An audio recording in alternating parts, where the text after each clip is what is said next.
Supreme court کے فیصلے کے بعد پاکستان کے وفاقی وزیر داخلہ کا پنجاب میں گورنر راج نافذ کرنے کا عندیہ، سمری تیار کی جا رہی ہے رانا ثناء اللہ۔ ہندوستان میں کانگریس کی صدر سونیا گاندھی کی ای ڈی دفتر میں پیشی کے خلاف کانگریس کے کارکنوں اور رہنماؤں کا احتجاج۔ اسلامی جمہوریہ ایران نے دین و سیاست میں جدائی کے نظریے پر خط بطلان کھینچ دیا ہے۔ ایران کے ائمہ جمعہ سے ملاقات میں رہبر انقلاب اسلامی کا خطاب۔ اور اب پیش ہیں خبریں تفصیل سے۔ پاکستان کے صوبہ پنجاب میں جاری سیاسی تنازعہ مزید شدت اختیار کرتا جا رہا ہے اور وفاقی وزیر داخلہ نے صوبے میں گورنر راج لگانے کی دھمکی دی ہے۔ میڈیا رپورٹوں کے مطابق پاکستان کے وفاقی وزیر داخلہ رانا ثناء اللہ خان نے اسلام آباد میں پریس کانفرنس سے خطاب کرتے ہوئے سیاسی مخالفین پر غیر ذمہ دارانہ رویہ اپنانے کا الزام عائد کیا۔ انہوں نے کہا کہ اگر میرا پنجاب میں داخلہ بند کیا گیا تو یہ اقدام گورنر راج کے نفاذ کے لیے کافی جواز ہوگا، اور بقول ان کے انہوں نے گورنر راج کی سمری پر کام شروع کر دیا ہے۔ دوسری جانب حزب اختلاف کی جماعت تحریک انصاف کے رہنما فواد چودھری نے گورنر راج لگانے کی دھمکی کو احمقانہ قرار دیا ہے۔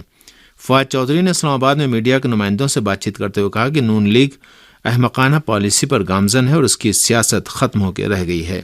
انہوں نے کہا کہ ملک کے 3 صوبوں میں ہماری پارٹی کی حکومت قائم ہے اور اگر ہم نے ری ایکٹ کیا تو وفاقی حکومت باقی نہیں رہ سکے گی۔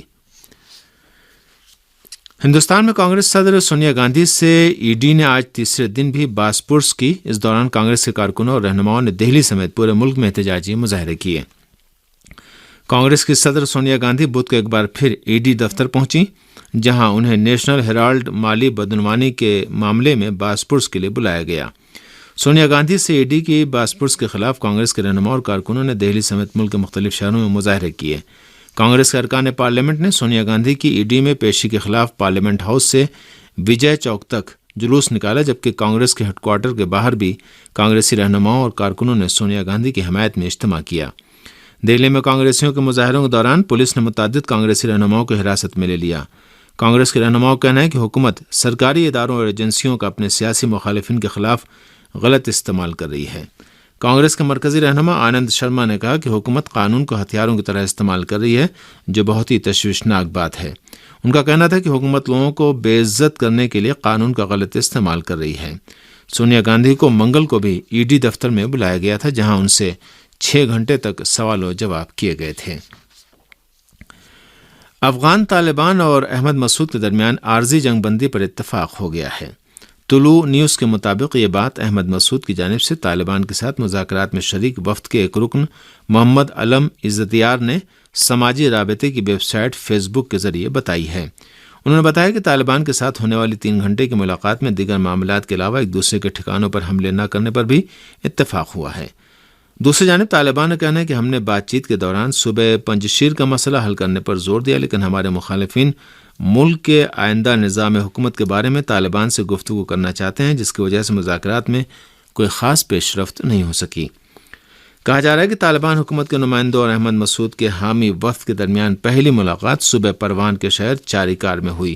اس ملاقات میں حکومت طالبان کے نائب انٹیلیجنس چیف محمد محسن ہاشمی کی قیادت میں 6 رکنی طالبان وفد نے محمد الماس زاہد کی قیادت میں احمد مسعود کی 12 رکنی نمائندہ ٹیم سے مذاکرات کیے۔ رہبر انقلاب اسلامی آیت اللہ العظمیٰ سید علی خامنی نے فرمایا ہے کہ اسلامی جمہوریہ ایران نے دین و سیاست کی جدائی کے مغربی نظریے پر خط بطلان کھینچ دیا ہے۔ ملک بھر کے ائمہ جمعہ و جماعت سے خطاب کرتے ہوئے رہبر انقلاب اسلامی آیت اللہ العظمیٰ سید علی خامنی نے فرمایا کہ ایران اسلامی نے دین و سیاست کی جدائی کے نظریے کو، جو مغربی تمدن کی شناخت کا مرکزی نقطہ تھا، باطل کر دیا ہے۔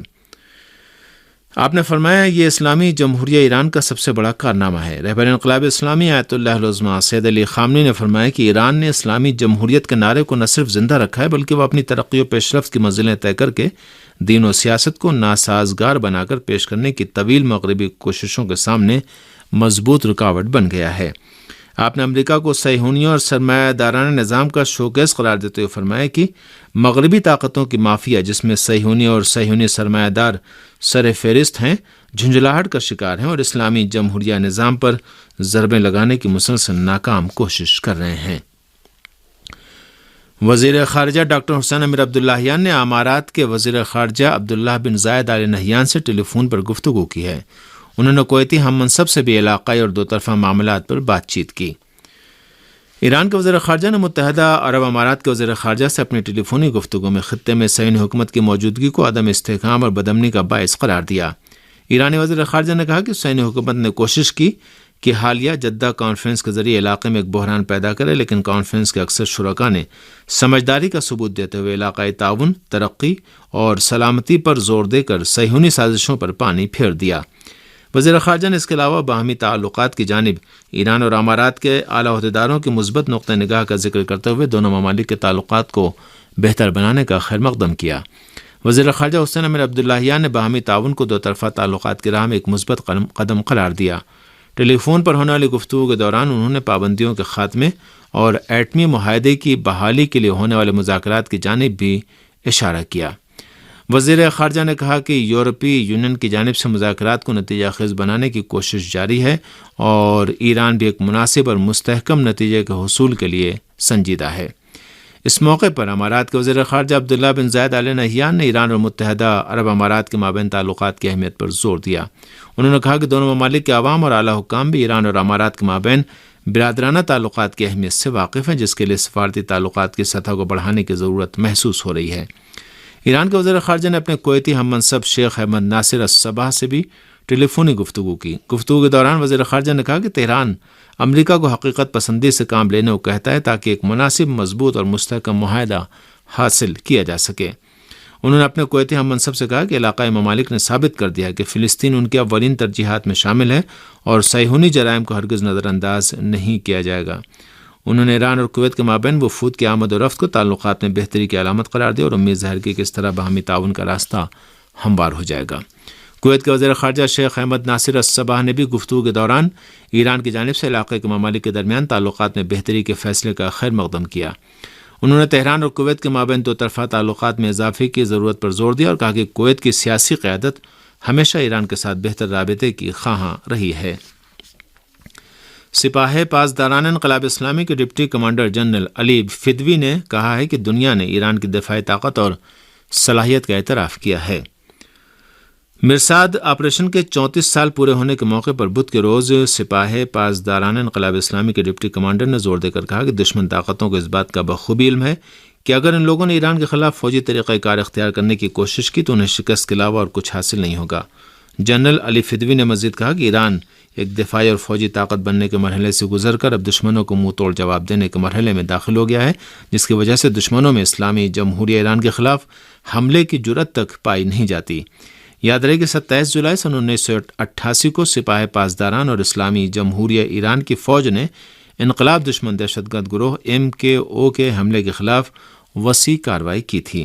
مرصاد آپریشن نام کی اس کارروائی کے دوران مغربی ملکوں اور صدام کی حمایت یافتہ MKO دہشت گرد گروہ کو ایران کی مغربی سرحدوں پر سنگین شکست دی گئی تھی۔ اس آپریشن میں MKO کے 4800 دہشت گرد ہلاک ہوئے تھے۔ یورپی یونین کے شعبہ خارجہ پالیسی کے سربراہ چیف جوزف بورل نے ایران کے خلاف زیادہ سے زیادہ دباؤ کی پالیسی ناکام ہو جانے کا اعتراف کیا ہے۔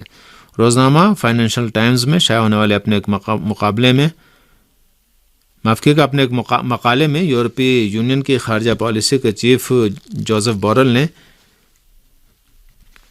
ایران کے خلاف پابندیوں کے خاتمے کے لیے مذاکرات میں پائے جانے والے تعثر کے بارے میں لکھا ہے کہ ایٹمی معاہدے پر مکمل عمل درآمد کا معاملہ سابق امریکی صدر کے معاہدے سے اخراج اور زیادہ سے زیادہ دباؤ کی پالیسی سے بری طرح متاثر ہوا ہے۔ انہوں نے آگے چل کر لکھا ہے کہ ایران پر زیادہ سے زیادہ دباؤ ڈالنے کی پالیسی ناکام ہو چکی ہے۔ جوزف بورل نے باقی ماندہ ارکان کی جانب سے معاہدے کو باقی رکھنے کی کوششوں کا دعویٰ کرتے ہوئے لکھا ہے کہ ایران کے عوام پابندیوں کے خاتمے کے مکمل نتائج اور فوائد سے محروم رہے ہیں۔ یورپی یونین کے شعبہ خارجہ پالیسی کے سربراہ نے ویانا میں پابندیوں کے خاتمے کی غرض سے جاری مذاکرات کو آگے بڑھانے کی کوششوں کا دعویٰ کرتے ہوئے لکھا ہے کہ ویانا میں 15 ماہ کے جامع اور تعمیری مذاکرات نیز ایٹمی معاہدے کے ارکان اور امریکہ کے درمیان ہونے والی بات چیت کے بعد میں اس نتیجے پر پہنچا ہوں کہ کسی نئی اور اہم مسائلیت کا ماحول اب ختم ہو چکا ہے۔